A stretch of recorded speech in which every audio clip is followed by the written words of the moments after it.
राति पाहिले सावित्री किंतु सत्यवान को पाई सावित्री व्रत पलटिछि मुंड बिंधार कारण। व्रत पाई निहाती आवश्यक फलर आकाश छुआ दर दर उच्चा रही भी सावित्री पाई फल किणवाकू लोकों मध्य भिड़ देखा मिली। किले जगार 2-3 किलो फल किणी पूजा करुछंती। सावित्री रे विभिन्न प्रकार फल भोग हेबार परंपरा को देखि दोकानी माने मध्य फल रेट उच्चा करिछंती। रीतिनीति अनुसार ओडिया सधवा नारी मानकर बड़ व्रत हेउछि सावित्री व्रत। स्वामी मानकर दीर्घ निरामय जीवन कामना करी नारी माने एही व्रत पालन करिथांती। फल बजार रे आंब किलो पिछा 80 रु 150 टंका, सेओ किलो पिछा 300 टंका, लिचु दर रही 250 टंका एवं जामु डोल दर रही 200 टंका। एथिसहित खजुरी कोली गोटे डाल पिछा 50 टंका रही। अन्य दिनमानक अपेक्षा सावित्री व्रत समय फल रेट उच्चा रहुथिबारु भल व्यवसाय आशा रखिछंती व्यवसायी। किंतु पाग खराब थिबा कारणरु बेपार टिके फिक्का रहिथिबा कहिछंती फल व्यवसायी।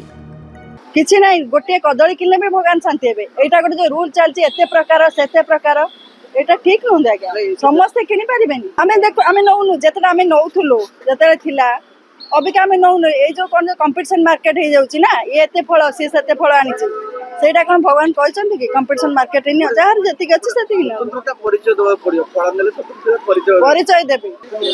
आगे जेतरे कोथले कोन फल मोड़ थिला सब एमती खाली सेमती पूजा करतन ना से कोड बण रे एमती करथि सब जा मिलुथला ए तो सब दरकार निहाती आ पूरा सब दरकार पूरा जेते प्रकार फल अछि कोन लिचु जामकोली जामडोल लिचु बिचु सब प्रकार से अंगूर कमला 10 प्रकार डाला भर्ती हबो सब सेव अच्छी कमला अच्छी अंगूर अच्छी बेदना अच्छी सप्ता अच्छी जामुदोल अच्छी सब अच्छी भेराइटी और लिचु अच्छी सब भेराइटी सब जिनस रोचे। दर आज आगुरी जो रेट था बर्तमान से उच्चा किसी देवार ना बर्तमान से रेट चलती 10-20 टका अधिक प्रत्येक जिनस आम किणुचु से दौचु से ठीक आंब किलो 80 टका अच्छी सेव किलो 240 भल सेवटा 300 टका आ लिचु किलो 250 टका आ सुंदरी 120 100 टका एम चलती रेट चलती सपुरी गोटा 50 टका नड़िया गोटा 40 रु 50 टका आमर कदली दर्जन 120 रु 140 पर्यंत अच्छी 100 टका भी अच्छी। कटक रु विश्वजित नायक रिपोर्ट धरित्री लाइव।